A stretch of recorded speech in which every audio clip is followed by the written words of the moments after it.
제83권 리만이 들려주는 적분 이야기 두 번째 시간입니다. 자, 적분 그랬을 때 우리가 적분을 이용해서 공식을 만들어내기도 이해하고요. 그 다음에 그 곡선의 길이, 그죠? 곡선의 길이를 구할 때에도 과연 이 곡선의 길이를 어떻게 구할 수 있을까 했을 때 바로 이 적분을 이용을 하면 곡선의 길이도 구해낼 수 있고, 원래 적분이라는 건 넓이나 부피를 구하는 데 쓰는 그런 이야기인데요. 우리 적분 1 이야기에서 배웠던 걸 토대로 해서 적분 2 이야기를 한번 다뤄보도록 하겠습니다. 제1교시 적분으로 길이도 잴 수 있다라는 내용입니다. 자, 우리가 직선의 길이 같은 경우는 어렵지 않게 잽니다. 그죠? 자로 재거나 뭐 이러면 되는데요. 막상 곡선의 길이 같은 경우에는 동그란 원이 아닐 경우에는 과연 이것을 어떻게 재야 할까? 그래서 이것을 적분을 활용해서 곡선의 길이 재는 것을 한번 알아보도록 하겠습니다. 자, 미리 알면 좋아요 한번 보고 갈게요. 자, 원이 나왔네요. 중심에서 같은 거리에 있는 점들의 모임입니다. 좌표 평면에서 원점을 중심으로 하고 반지름이 r인 원의 방정식은 그렇죠. x제곱 플러스 y제곱은 r제곱입니다. 그죠? 그 다음 타원이 나왔네요. 자, 두 정점에서 거리의 합이 일정한 점들의 모임입니다. 그랬고요. 자, 중심이 원점이고 장축의 길이가 2a, 단축의 길이가 2b인 타원의 방정식은 a제곱분의 x제곱 더하기 b제곱분의 y제곱은 1이라고 하는 타원의 방정식을 가지고 있지요. 자, 적분 나누어 더한다는 의미를 가지는데요. 자, 넓이나 부피를 구하는데 유용하게 쓰일 거다. 이렇게 보시면 되겠네요. 자, 네 번째 작도입니다.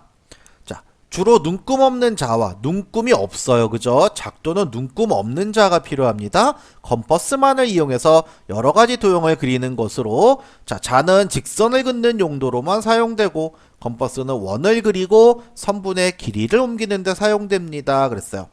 자, 삼각비도 우리가 기본적인 건 알면 좋겠네요. 그죠? 사인 세타, 코사인 세타, 탄젠트 세타. 자, 직각삼각형에서 세 변의 길이의 비를 말하는데요.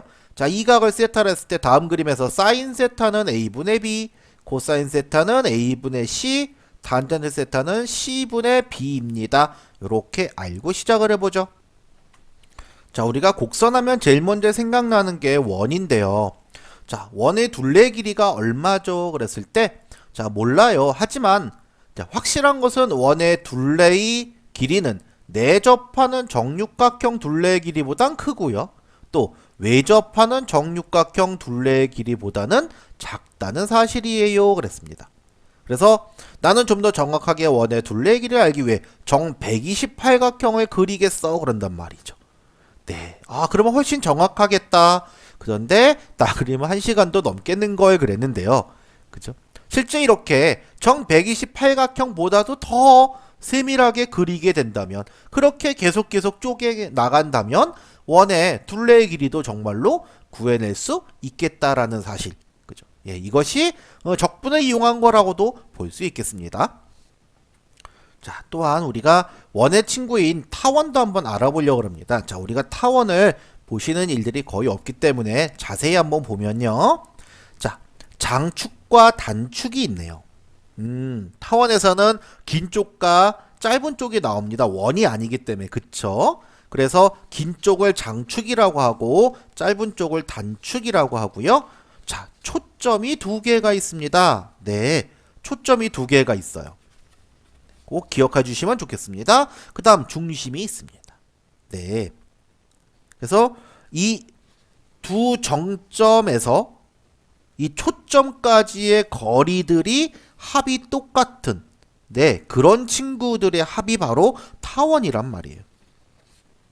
그래서 실제로 이 타원 같은 경우에는 원과는 다르게 지금 이 각도가 서로 어때요? 그렇죠. 다르죠. 그래서 각도가 다르기 때문에 이 현의 길이들이 서로 같지가 않더라는 거. 두 길이가 다르다. 이렇게 나온다라는 거죠. 그렇다면 여기서 여기까지의 길이, 여기서 여기까지의 이 길이들을 어떻게 구할 거냐라는 얘기인데요. 자, 이걸 우리가 함수 바로 y=로 x제곱의 포물선이죠. 이 포물선의 길이를 구하는 그 방법을 통해서 한번 살펴보도록 하겠습니다.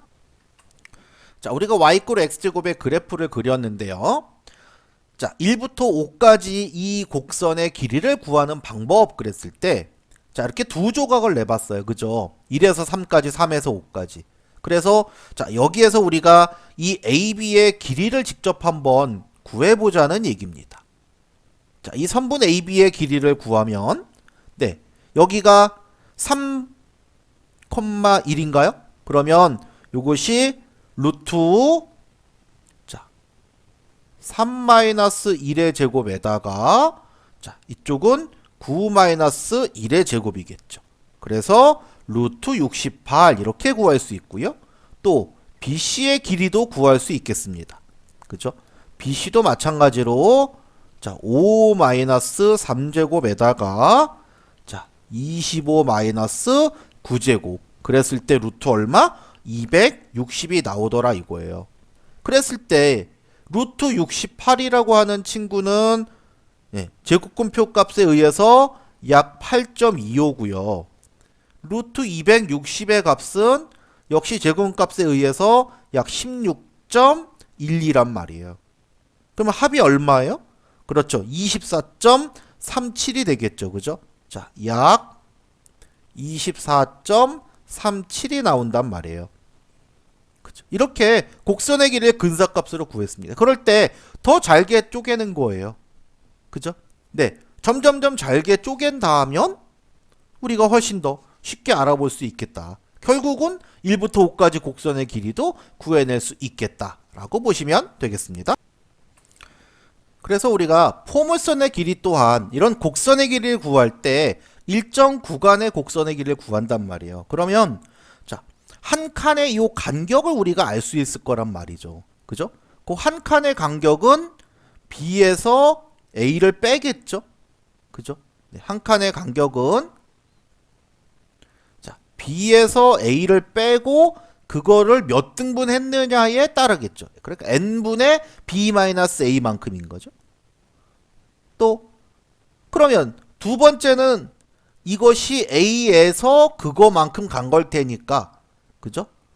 네, A 더하기 n분의 B-A겠죠. 그러면 이걸 결국은 함수값으로 집어넣을 수 있다는 얘기가 되네요. 그죠? A 더하기 n분의 B-A의 F값으로 해서, 그죠? 하나의 점으로 잡을 수, 이게 두 번째 점이 되는 거죠, 말하자면. 그쵸?